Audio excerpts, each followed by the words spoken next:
is going back very quickly, looking at multiplicity again, deciding that we're on the all on the same page, and thinking about shapes, and then thinking about carbon spectra. The more information you've got here, the better. I mentioned on Wednesday that today is the last day for honourable surrender, or withdrawal as we call it. If you're thinking of withdrawing, today's the last day to do that. Otherwise, you are getting a grade of some flavour at the end of this. There are patterns in NMR spectroscopy that are very common, and the more you practice this stuff, the easier it becomes. You start to see these patterns again and again, and very quickly, when you're doing a pressurized exam situation and you're trying to work out the structure of something, if you know what an ethyl group looks like, you can see it. If you know what a T-butyl group is, you can see it. It just speeds you up a lot. So these are the typical ones that are very obvious. These are the things that you should know from now in terms of what they look like, and be careful. The idea at the bottom is showing that that is not an ethyl group, because why? The gap between here and the gap between here is quite different, right? The coupling constant is very different, so therefore they cannot be communicating. And that J value then tells you an awful lot. So the gaps between these lines here, this is the blow up, don't forget, is the same as the gap right there, if they are talking to each other. That becomes very useful. For recitation people next week, we have the first sit-down quiz worth about 20 points. You'll probably get two questions, I think. One of which will be draw the spectrum. Here's a molecule, draw me a spectrum. I'll give you the scale. You have to come up with the shapes and where things show. And then the other question will be, here's a molecule, here's a formula, and here's a spectrum. What is the molecule? Right? It won't be super difficult yet. We'll say that for later. But it will be something that you'll have to think about, scratch your heads about. So the more you do this weekend, the better off you'll be. Mariah.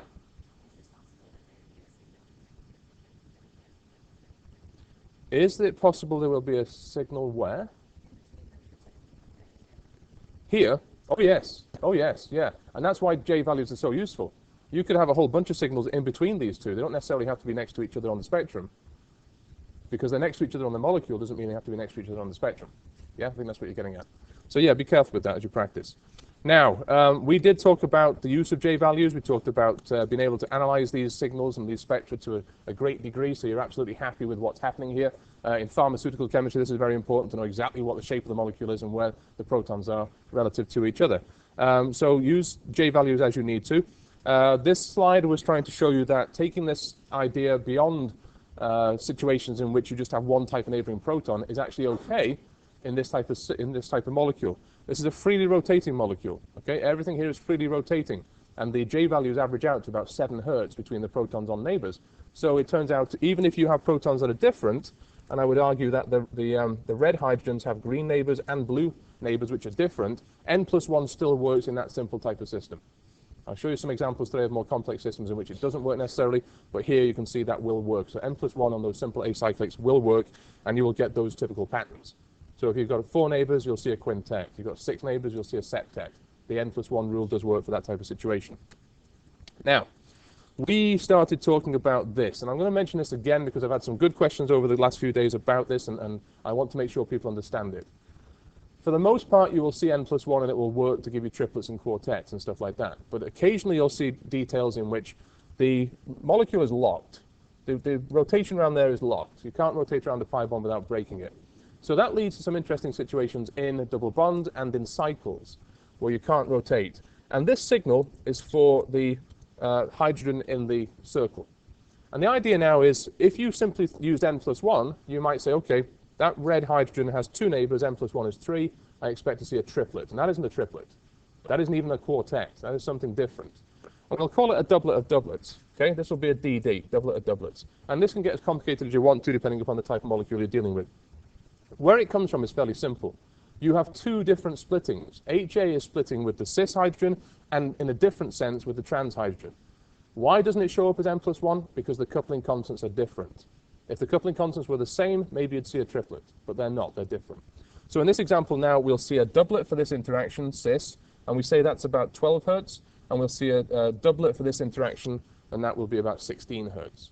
So when we try to plot this, when we try to come up with a picture of what it should look like, this is a singlet. This is HA as if it had no neighbors. Singlet. And if HA had 1 neighbor, and that 1 neighbor happened to be the trans hydrogen, you'd see a doublet. Those 2 lines there represent the 2 lines of a doublet. So that's the first splitting, and we typically on these types of pictures put the largest splitting first and work our way down. Well, then we have a second splitting. So those 2 lines here get split again, both into doublets. So now we've got there and we've got there, based on that 12 splitting between the cis-aligned protons, and that gives us this, what we call a doublet of doublets. So if you're confused, these 4 lines are now these 4 lines in the signal. That's where it comes from, and we can predict these things if we know what the molecule looks like. Or in the other direction, we can find out what the molecule looks like if we can work out how to use these spectra. Okay? You need to know those numbers. You know, it's on the line of something like pKa. If you know those numbers, 16 and 12, it will really help you get full points on a question when you're trying to work out a structure. Anybody want to say anything? Pierce.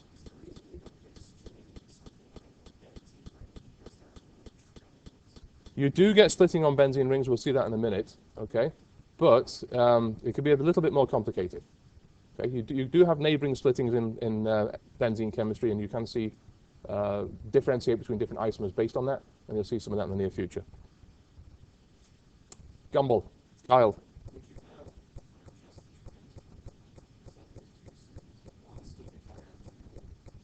How do you mean higher? Well, this again, I think I mentioned this the other day. This is not a particularly good picture. I think we could find better pictures in which these are all the same height. Okay, it's one of the magnetic anomaly type things in which you get this shouldering effect. I'm not sure I completely understand why that happens. It's a lot of physics that I'm not comfortable with, but you get this step-like shouldering effect. If you didn't have that, they'd all be the same height. Okay, and the fact that it's not a quartet because it's not that typical pattern. It's definitely not a quartet. Yep. So it's definitely a doublet of doublets. Now, what I thought I'd do is bring in a couple of pictures. If you want to take a picture of this, go ahead. This is just FYI, but it's the type of stuff that we can do, and it's the type of stuff the honours students are doing for their projects this semester. We make a lot of this molecule. This is an azido sugar that we make a lot of to do various reactions with, and it's got a very interesting NMR spectrum. It is quite complicated compared to what you've seen, but you should be able to work out some patterns. Over here, this is a triplet. Over here, this looks like a triplet. That looks like a triplet. This looks like a doublet. These look like doublet of doublets, DD, and this is a doublet of doublets, a DDD. Now that's a fairly simple spectrum, and Dr. Jackson and I published something on this a couple of years ago in the Journal of Chemical Education for people to use in this sort of class, to try and see how this is useful but also limiting. NMR spectroscopy has developed over maybe 50, 60 years now to become extremely powerful with lots of different techniques to work out the structures of very complex molecules. So you're looking at that, you've just spent some time thinking about NMR, you're still new at this subject, but you might be able to have a go at that. Which proton on that molecule, there's only one proton, should be a doublet?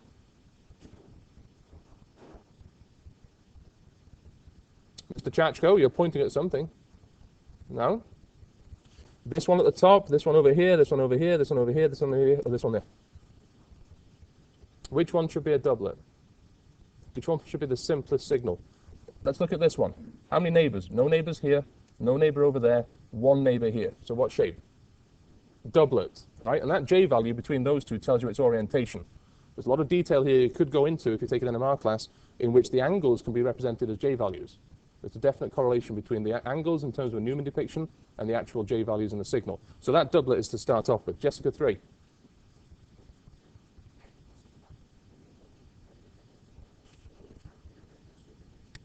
One doublet short. No, that's the shouldering effect again.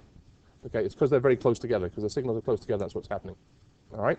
Now, without sort of going too far here, this is just to sort of whet the appetite if people are interested in this stuff in the future. Certainly in a research sense, we do the experiments every day.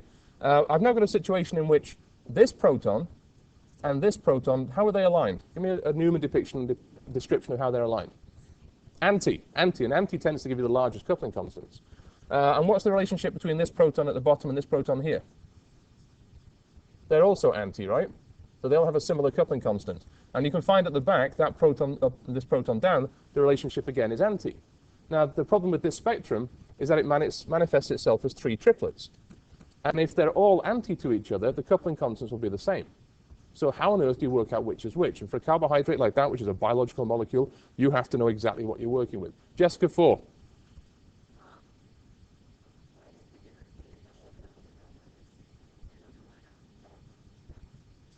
And a what? A sextet?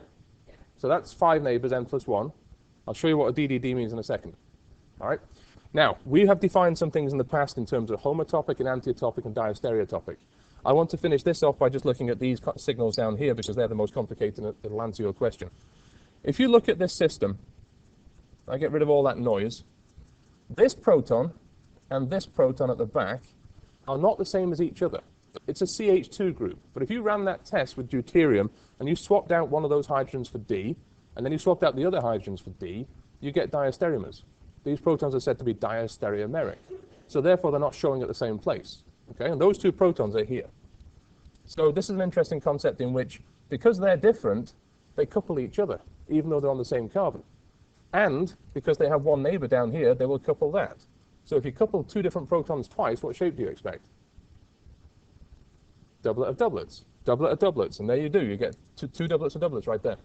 Okay, so it does show. Now, the best signal on this spectrum, as far as I'm concerned, is this one over here. And you could tell me pretty quickly, if you knew what you're doing here, that it's that proton at the back. Because it has three different neighbors. It has an H neighbor over here, an H here, and an H here, all of which are unique and different. So you split it once into a doublet, you split it twice into a doublet of doublets, and you split it again into a doublet of doublets. Now, how many lines do you expect in a doublet of doublets? You got 2 in a doublet, you got 4, what do you expect? 8. Now you expand this, beautiful. You get 8 lines in that signal. And that's a DDD. That's as complicated as you'll see, and it's not anything I'll test you on, but these are the types of things we can do here quite easily using the instrumentation that we have. Now, in terms of using this in biology and using it in sort of structural biology to work out definite structures, we need some other techniques. Again, this is just FYI. Some people are already asking me about research in the summer or the fall for next year. This is the sort of stuff we do. How do we know the protons are up or the protons are down? How do you know the orientations of these things in the molecule? Well, we can use some other techniques. This is called nuclear Overhauser effect, NOE. And this is a through-space interaction. You can do this on the instruments in Ward Beecher over there. And you can see now that these protons, the red hydrogen there and the red hydrogen there, they're not neighbors. But because they're close to each other in space, they can influence each other in terms of their magnetic field. And this is a different technique to the one you've seen. This is a pulse technique that requires saturation of this one signal, and you see what else happens across the cycle. But very quickly, you can tell that these things are pointing in the same direction. And this is important for protein biochemistry and stuff like that. We can also do modeling, and we can also do crystallography over in Ward Beecher, and those are the types of things I'll talk about in the future. Now, the last slide there, the problem here is that we have 3 triplets. And if all the coupling constants are the same in those 3 triplets, you can't use the J values, because you can't tell which is which. So we do experiments like this. We do something called, in this case, it's called COSY, correlation spectroscopy. We have all these silly acronyms for these experiments, but a COSY experiment tells you which neighbor is which. And so you'll get this sort of mapping possibility, where if you can find H1, H1 is where was H1? The NH is over here. You can map that to H1, you can map that to H2, and you can actually spell out exactly which one those belong to. Some of you will end up doing this maybe in biology, if you go to graduate school in biology or biochemistry, and that's the sort of basis of that technique. So we've dealt with proton NMR spectroscopy apart from one thing. We've touched the surface and we've got some idea now what it's useful for. We now need to worry about some problems and how to use those problems to our benefit. Now, you know, it's cold out and it's snowing, but it's particularly dry, isn't it? It's not particularly humid at the moment. If you went to Arizona, it would be very humid. If you spend time in Washington, D.C., like I did before I came here, it gets very, very humid. Arizona's dry, Washington's humid. Now, some molecules which contain things like alcohols or NH2 groups, I need to write that on here as well, any NH protons, those spectra can be problematic. If it's humid, they'll have an interference maybe with the IR spectrum. You'll see humidity, you'll see moisture in the IR spectrum. It also happens in the NMR, because these protons have an appreciable pKa. The pKa here is about 16.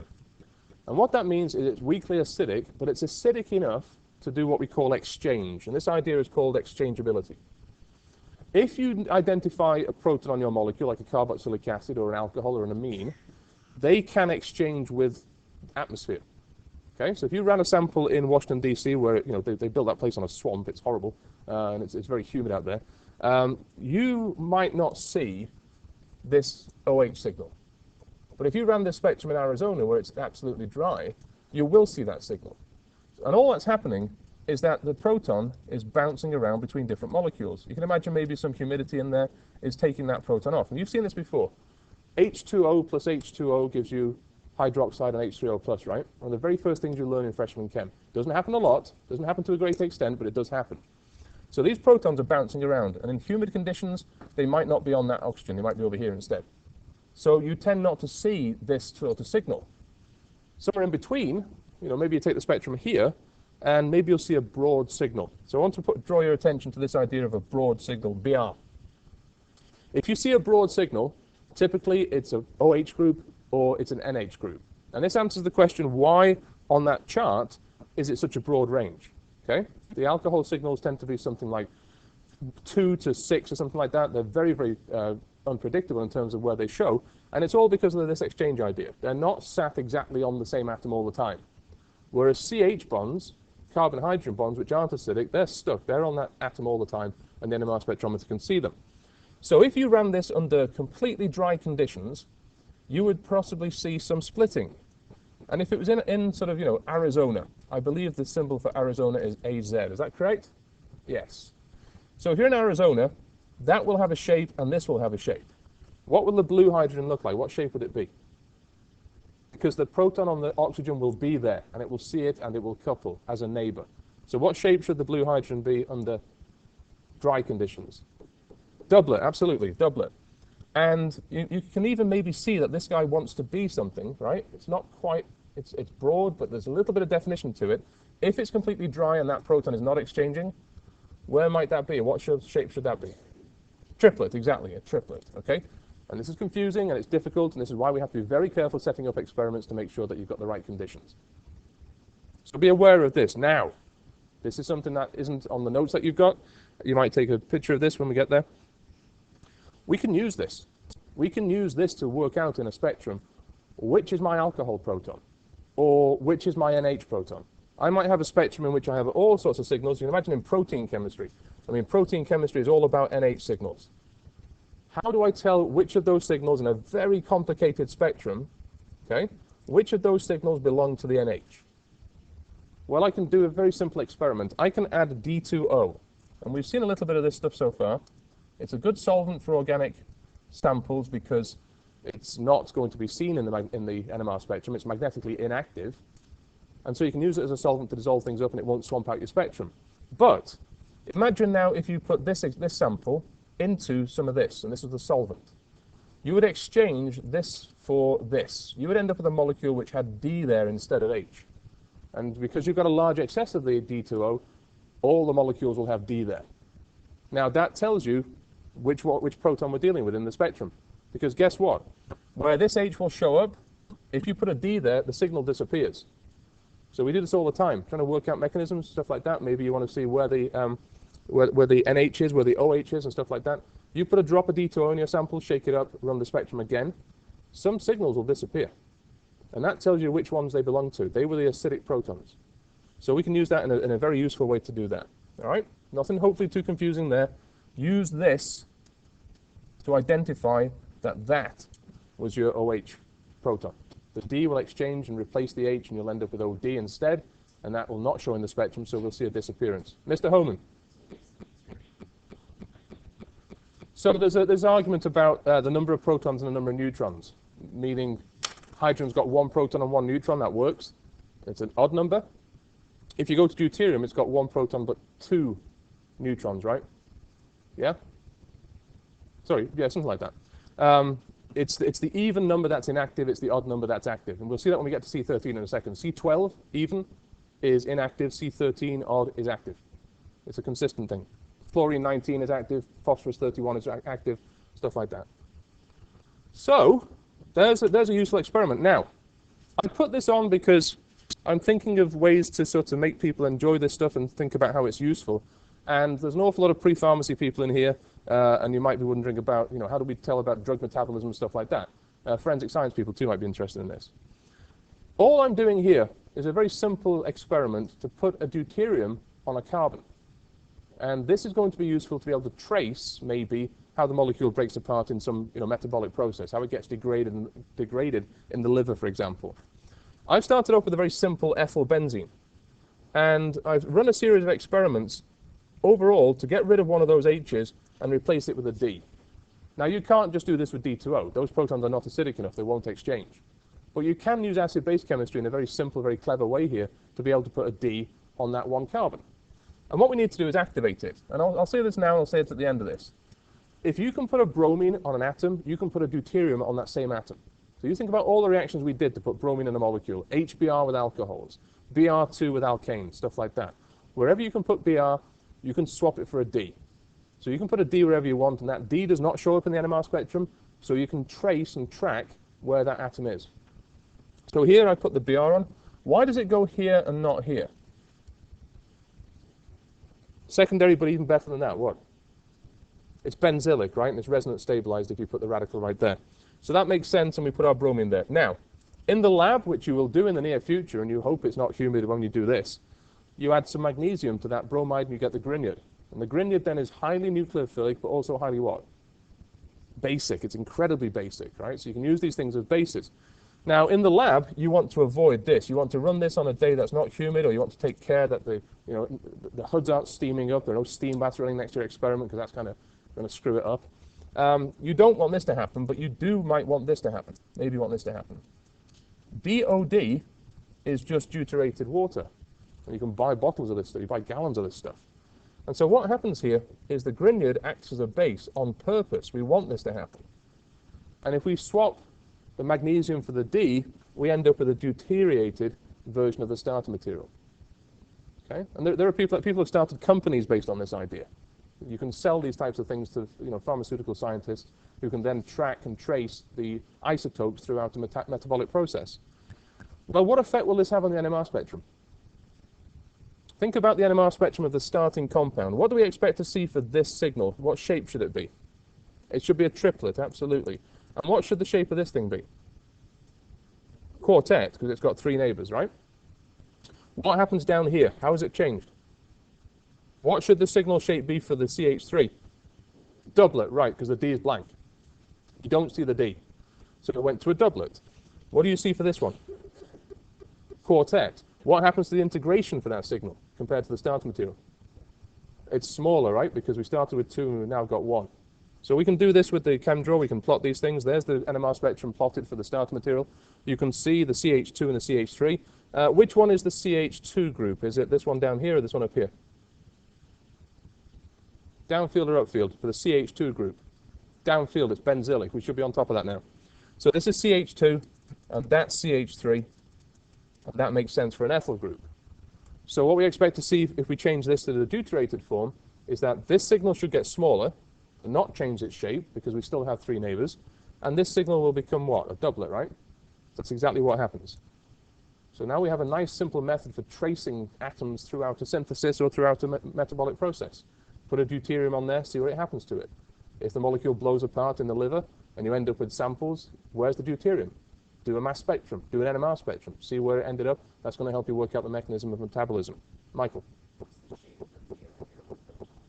Yes, I think that's probably just a coincidence because electronegativities aren't that different. But yes, it has changed a little bit. As we get into the benzene chemistry coming up, we'll do a lot of signal shape down there. Right, we'll talk about how that really helps you work out structure. Cody! Cassandra. Okay, still awake, good. Anybody else? Tyler.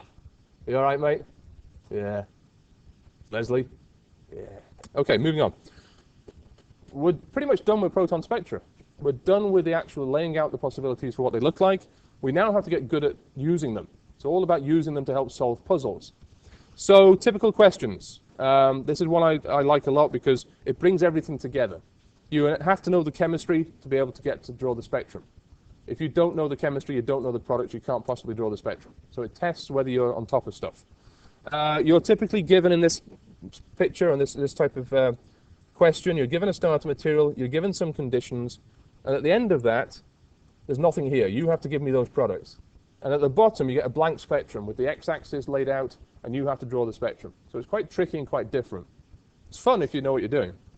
So in this case, we haven't really done, oh, yes we have, I'm sorry. We have done the chemistry. It's just nucleophilic addition onto the ketone, and then a quench step. So we should be able to come up with these quite quickly. And then the NMR spectrum of the final product is up to you. But it's usually something quite straightforward. It's usually, okay, I'm going to see a singlet for that. I'm going to see a septet for the CH3 group. So, sorry, you'll see a doublet for the CH3 groups. You'll see a septet for the CH group. You'll see triplet for here, singlet for here. It won't contain doublets of doublets of doublets of bananas. It really won't. It'll be fairly simple with doublets and triplets and quartets and septets, signals that you've seen before. But if you can't do that part of the molecule, that part of the problem, you can't do that. So this weekend, I mean, it really is going to be miserable outside. So stay in and practice some of these things. Pierce. The NMR for enantiomers will be the same because they will have the same physical properties, which include spectroscopy. The NMR for diastereomers will be different because just like diastereomers have different melting points or boiling points, they expect to see different signals in different places. Couplings might be similar, shapes might be similar, but they might be different chemical shifts. So that's the type of question that you ought to be comfortable with and start to get used to. And then in the other direction, here's a spectrum. What is the molecule? So how do we do that? I mean, this is now getting quite tricky. Once you know the basics, you've got to apply it from different directions. In this example, it's an attempt by the text to actually look at symmetry, to think about how symmetry helps you work out structure. And we have a couple of chapters of benzene chemistry coming up pretty quickly here, so we'll be able to see exactly how this applies before the next exam. But we can start in this type of picture by looking at symmetry. This is something you should get quickly. You should see quickly and be able to come up with arguments as to why this is the case and then use it. So I've got a molecule here which is symmetrical through the middle. Yeah, left matches right, and I can fold it in half and it's the same thing. So I have obviously the two types of benzyl protons. They're equivalent, so you just need one signal. And then down here we've got blue, and they're equivalent because they're the same across that symmetry line, and then those two down there. So that's 3. Now look at the next one. We change this from a 1,2. I might as well get this out of the way now and just put this in. A 1,2 substituted benzene is also referred to as ortho. O-R-T-H-O. It's coming up very quickly here when we get back into the mechanism, so we might as well see it now. Ortho protons, 1,2. And if you move to the 1,3 pattern, you're going to talk about meta. M-E-T-A. That's a meta situation. Pharmaceutical chemistry is just full of benzene derivatives, so we need to be comfortable with this. Now, that meta derivative has a different set of signals and a different number of signals because the symmetry's changed. And now I have this species right here, this thing, which is unique. It's between the two methyls where the other protons are not. So I can see the methyls here, definitely one type. That's 2 at the top. These are equivalent 3, and the bottom 4. You need to do this quickly. Now this one at the far right, why only 2 signals? That's really helpful, but also really a pain when you're trying to work things out. Why only 2 signals? It's symmetrical this way. And where else? Across. It's symmetrical across. So the methyl groups are equivalent, as they have been in the other molecules. And this hydrogen is the same as this one through symmetry, but it's also the same as that one through symmetry. So you only see 2 signals. And that can be helpful or not, depending upon how much work you've done. So we start to think about how we use this. We'll start to think about a process to be able to put together, to be able to solve problems. Brock.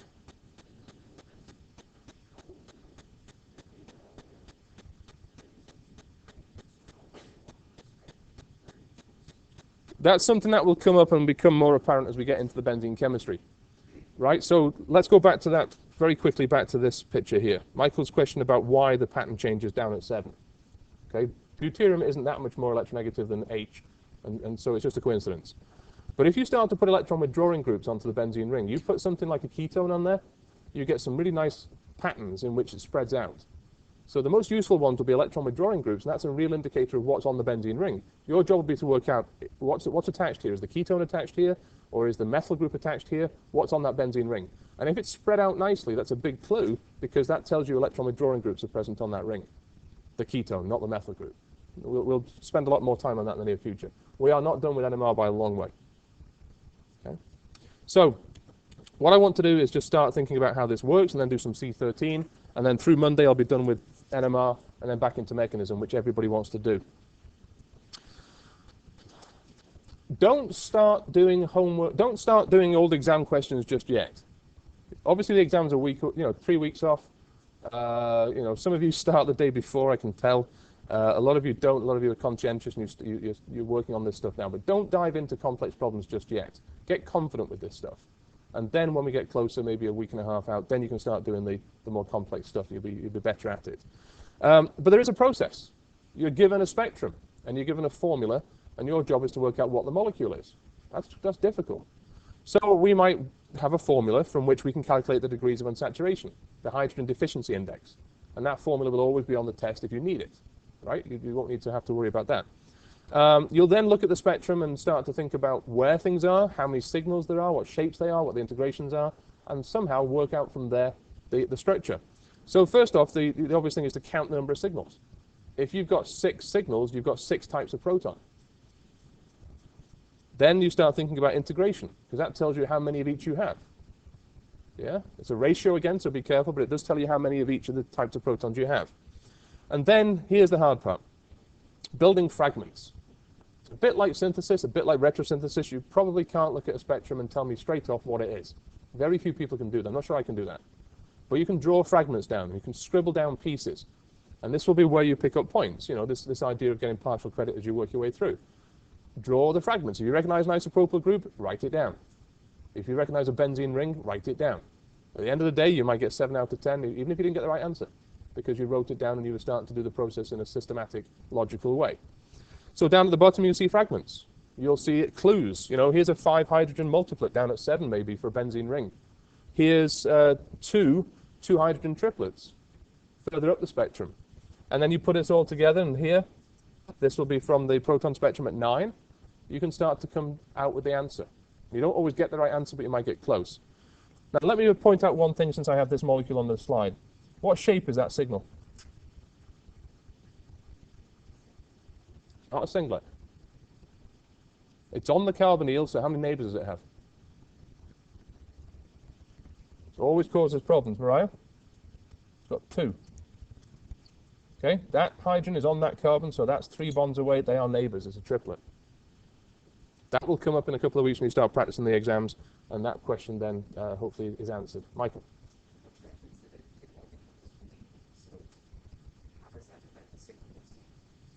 It might be broad. It might be broad, okay? And then that brings up a good point. Think about where we're going in terms of intensity here and in terms of the amount of information you're going to have to work with. If you're not sure it's an aldehyde from the NMR spectrum, where else would you go to look to see if it is an aldehyde? The IR spectrum, right? So you've always got enough information, and I spend a lot of time writing these questions to make sure that they fit within the parameters you're given, and that we're not sitting there trying to solve a problem that's impossible to do. So you've always got enough information to do this. The problem is a lot of information can be intimidating, it can be scary, and it can mean nothing if you're not ready for it. So that's what we're going to do in the next, certainly in recitation, and start putting things together. And after we're done with C13, we'll look at a couple of these possibilities and see where we need to be. So I'm going to change pace for a little bit. This doesn't take long. I'll do this 20 minutes now. I'll do it for 25 minutes on Monday, and then we're done with NMR spectroscopy.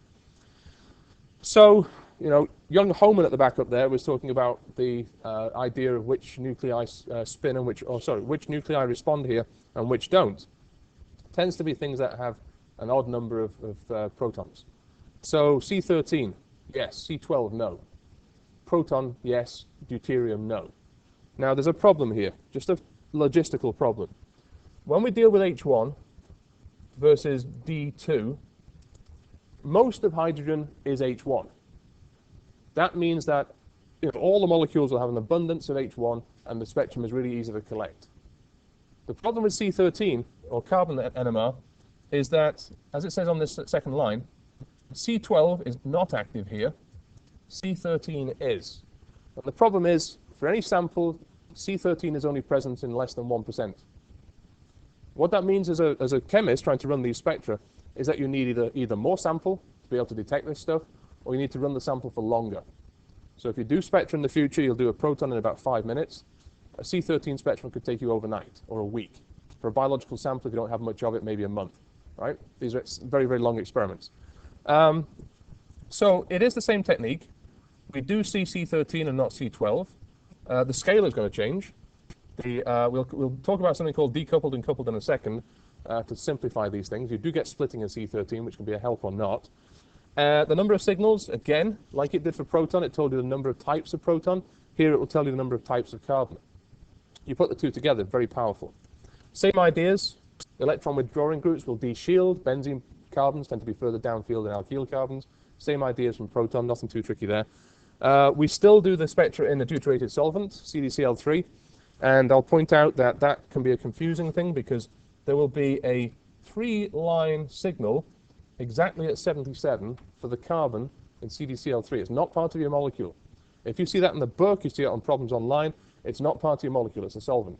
So don't get confused by that. But the experiment's the same. Pop it in the instrument, run it for a few hours maybe, and you get a carbon-13 spectrum.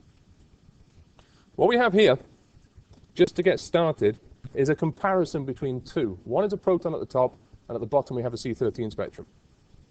Now, this proton spectrum, we all talked about shapes. There's a triplet, there's a triplet, there's a multiplet maybe, there's a multiplet. We know this stuff.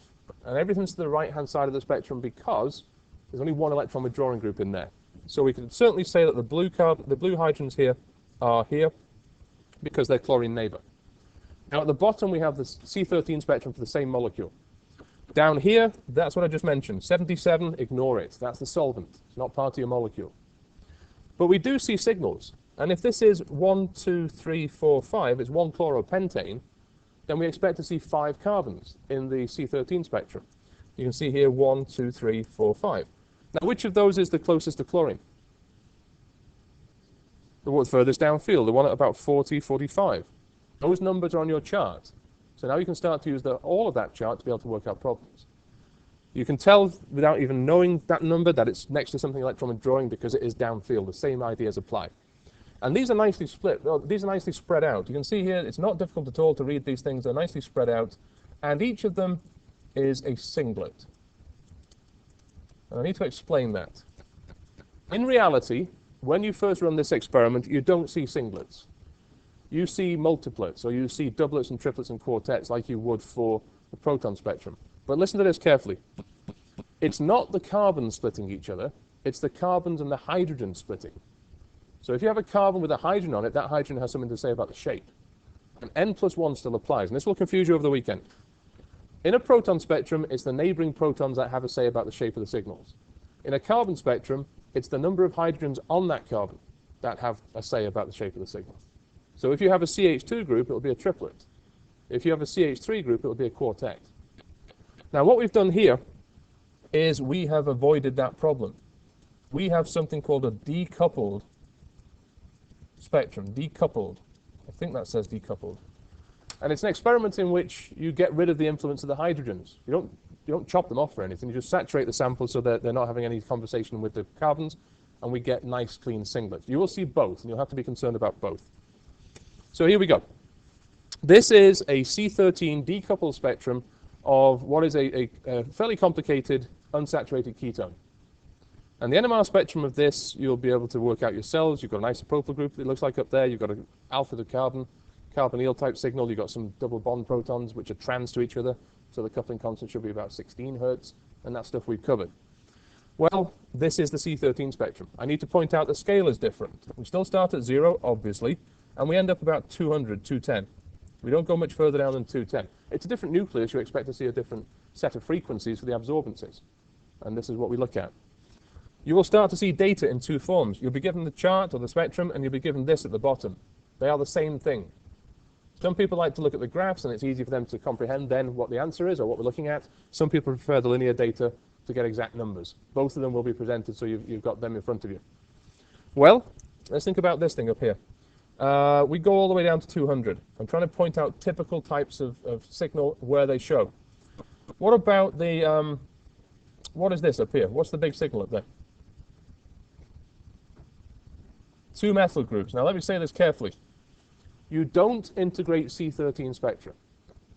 The C13 integration is unreliable. It doesn't work as well as it does for proton. But if the signal is twice as big in a C13, it probably corresponds to two atoms. In this case, 2 methyl groups which are equivalent. So if the signal is 3 times as big, what type of species can you think of that has a C13 signal that is 3 times as big as everything else? T-butyl, right? Again, there are some very simple patterns that you can get used to and bring with you when you need to use them. So this certainly are the 2 CH3 groups. And then I'm working my way down. I've got this guy here, which is an alkyl type, and I've got this, which is alpha to carbonyl, and they're showing there. Okay? So the influence is not as dramatic maybe as it might be for the proton spectrum, but they certainly are further downfield than the simple alkyl groups. Now, working our way down. What are these two here? Two carbons on the alkene. Again, we're going to see some matches and some sort of commonalities here where if you look at the NMR spectrum, the proton spectrum, the signals for those two protons on the double bond are around 5, halfway down the spectrum, 2/3 of the way down the spectrum. In this case, they're around about 130, 150. Right there and right there. It's the carbons now, not the protons. But they have shifted significantly.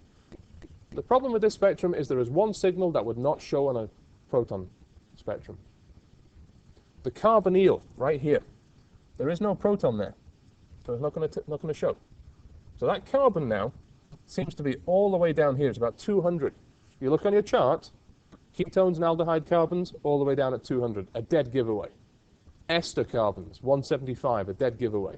They're always there in the same place. Why is that carbonyl carbon so far downfield? It is incredibly deshielded, but what phenomenon makes it deshielded? That carbon is as far downfield as we can go. We're going to come back to this when we do some more mechanisms on carbonyls, but that resonance structure is incredibly important. That explains its chemistry. It is a very, very, very polar pi bond. And so if you think about deshielding being electron density being pulled away, that picture there is about as extreme as it gets. It looks like a carbocation. It looks like a resonance stabilized carbocation. So that is very, very deshielded and therefore sent all the way downfield to the left. The way you do this is practice, and if you can do proton, you can do carbon. This is much more straightforward than proton. Okay? So I've shown you a little bit about intensity of signals. I've shown you a little bit about chemical shift. We don't spend all the time on this because we've already done the proton. These two are a comparison of that molecule's proton spectrum with its carbon spectrum. You're going to get both. And most of the questions you need to deal with, you're going to get both. So at the top, I've got a doublet, because that's for these methyl groups, which have one neighbor. They are alkyl groups, so therefore to the far right. Look how that corresponds up here. That signal for the carbons of those methyl groups is still to the far right. Not deshielded very much. Then we move down. What signal is this? It's a 3-hydrogen singlet. What is that? It's next to the ketone. Alpha to carbonyl. And what about the little one down here? I'll tell you it's a septet. I think, oh no, actually it's more complicated than that. It's actually an octet. That one right there has 6 neighbors here and 1 neighbor there. So we've got extra splitting. And that right there, they are both alkyl, but they've got something next door that deshields them. Maybe this one is a allylic. See, that one's a allylic. This one is alpha to carbonyl. They've been dragged downfield. Now in the C13 spectrum, it's not as dramatic, but they still are further downfield than the methyl groups. It's still consistent.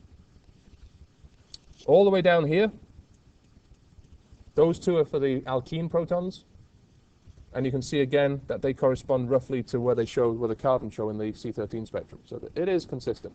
The only one that doesn't show in the proton spectrum is down there because there's no proton on that carbon, on that carbonyl carbon. What a wonderful weekend we're about to have. Now, this becomes very useful if you're on top of it to be able to solve problems quickly. And that can be a problem on the next test. We have 2 samples. It's the Princess Bride thing again. One of these things is a poison, one of these things isn't. And you've got to drink the right one. Of course. So you take out your NMR spectrometer, and you take a sample and you measure the spectra of each of them, and you try to work out which is which. And on the left I have the good molecule, let's say. On the right I have the bad molecule. Which is which? Which spectrum belongs to which molecule? So let's think about what's happening here. It's all about how many signals. In this case, it isn't really about where the signals are, right? They're isomers of each other, so they have very similar chemical shifts. It's all about maybe the number of signals and maybe the intensity of the signals. So what is this molecule on the left that this molecule on the right is not? Does everybody see symmetry? It is. Huba, you see symmetry? Good man. It is symmetrical.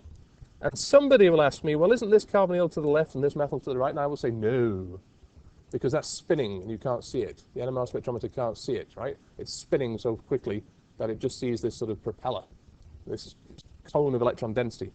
So this thing is symmetrical. That That will cause you to have fewer signals than this molecule over here. So let's count, right? 1, the same as that. 2 is different. 3, 4, 5, 6, 7, 8 signals, I think. Anybody disagree? I think 8 signals. What about this over here? 1 is the same as that. 2, 3, 4, 5, 6, 7, 8, 9, 10 signals. There should be more signals. So make a note of this. Symmetry simplifies the C13 spectrum. That was alliteration, wasn't it? Almost. Symmetry simplifies C13 spectrum.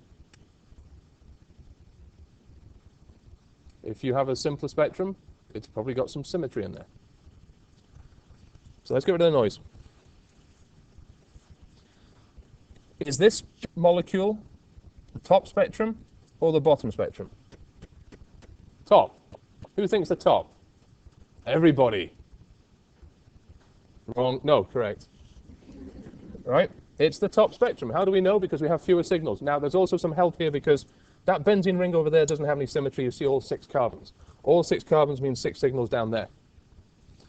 Maybe, I see 5, maybe 2 of them on top of each other.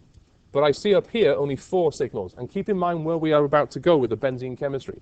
We're about to make benzene derivatives and then analyze them and work out what happened in terms of their substitution patterns. So now I can see, well, I've got a proton here, that's 1 of them, a proton there, that's 2 of them. Why do I have 2 signals taller than the other 2? These are all for the benzene. Why are 2 larger?